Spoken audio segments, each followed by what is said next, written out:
In the summer of 1937, the world watched a woman vanish into thin air. Amelia Earhart, aviator, celebrity, and pioneer, rose into the clouds and simply never came back. One moment she was a voice crackling over the radio, the next she was silence. No wreckage, no body, no answers.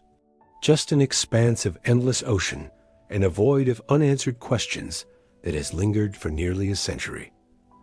How does someone so famous, so closely tracked, just disappear? The Pacific Ocean is vast, but it is not infinite. And yet, on July 2nd, Amelia Earhart and her navigator Fred Noonan seemed to dissolve into its endless blue. For decades, governments searched, experts speculated, and conspiracies bloomed. Still, the mystery remains. Was it a tragic crash into the waves, or something more sinister?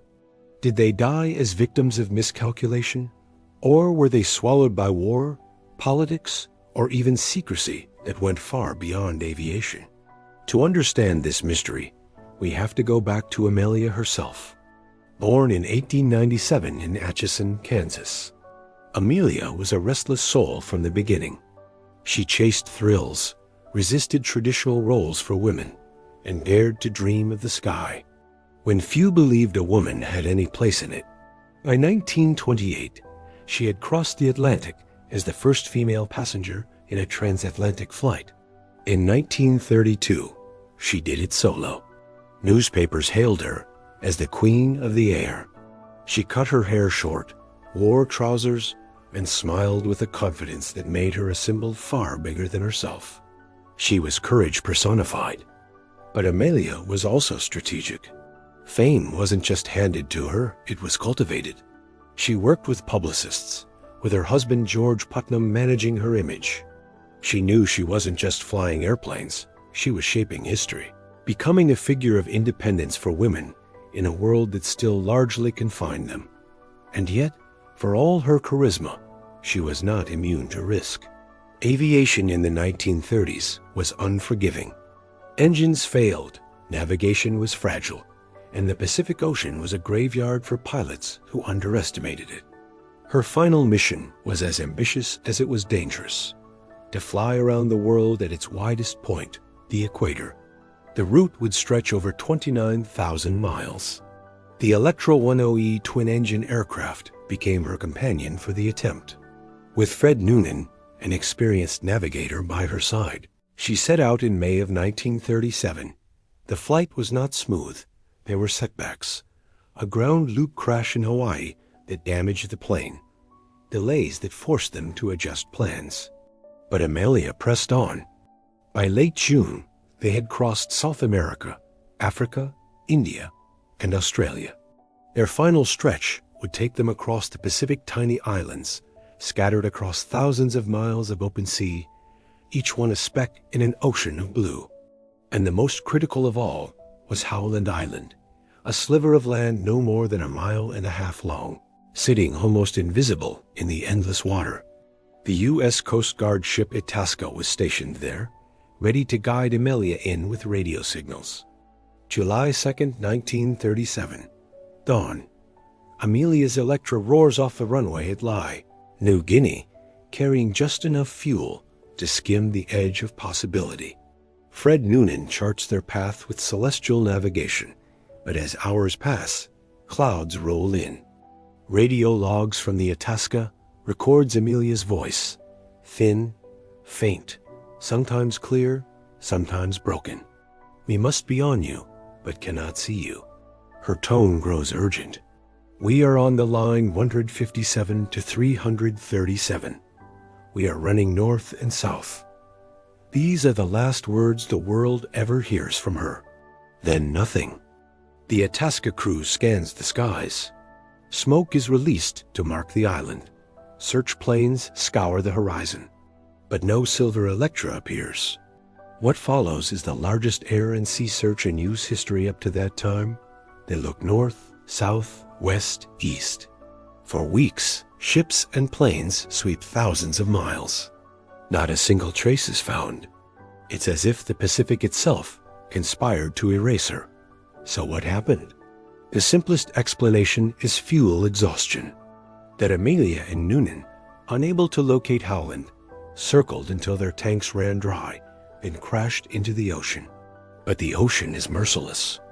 Even a floating fuselage would not last long among waves, currents, and storms. Still, no debris ever washed ashore. No oil slick, no fragments.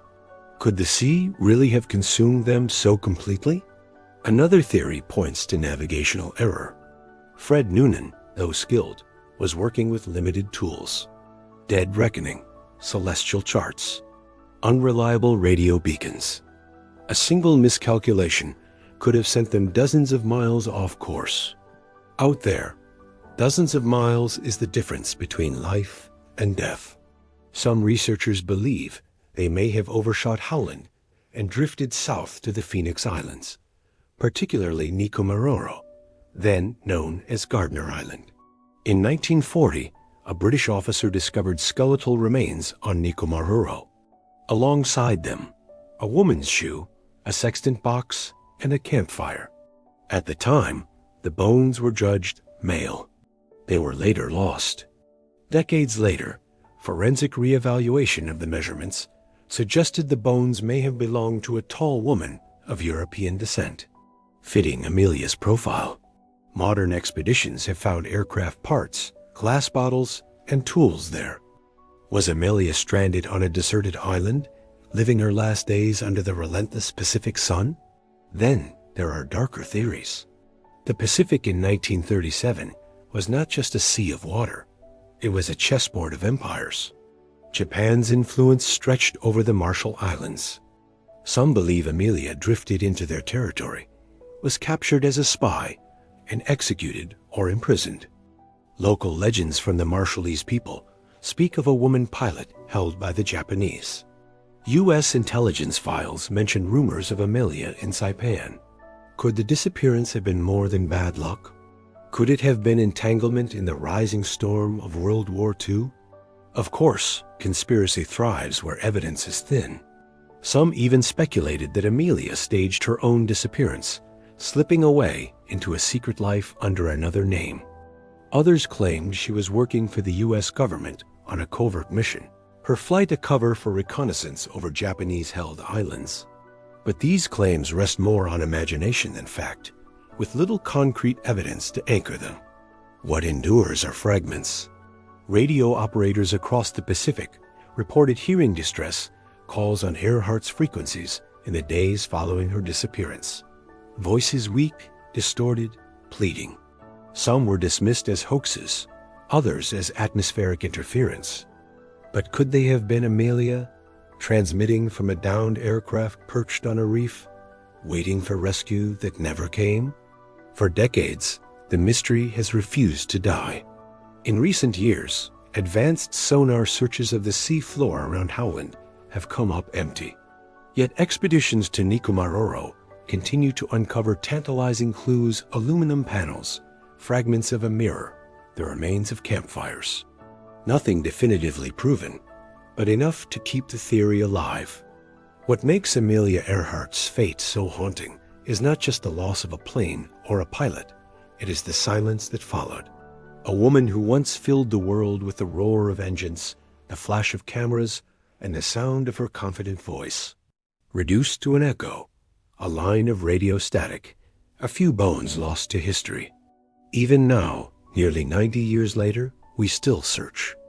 We still imagine the Electra gleaming under the Pacific sun, lowering onto a reef or plunging beneath the waves. We still picture Amelia, standing tall, hands on her hips, gazing toward the horizon as if she could bend fate itself. She embodied fearlessness, but she was still human. And perhaps that is why her disappearance unsettles us so deeply. Because if someone like Amelia Earhart can vanish without a trace, then what does that mean for the rest of us? Somewhere out there, under thousands of feet of water or on a forgotten shore, lies the ending to her story. And until we find it, the silence of July 2nd, 1937 will continue to haunt the edges of history. So the question remains, did Amelia Earhart's final flight end in the waves, Or does her story linger, hidden, waiting to be uncovered? And perhaps the greater question is this: will we ever be ready to face the truth if it finally comes to light?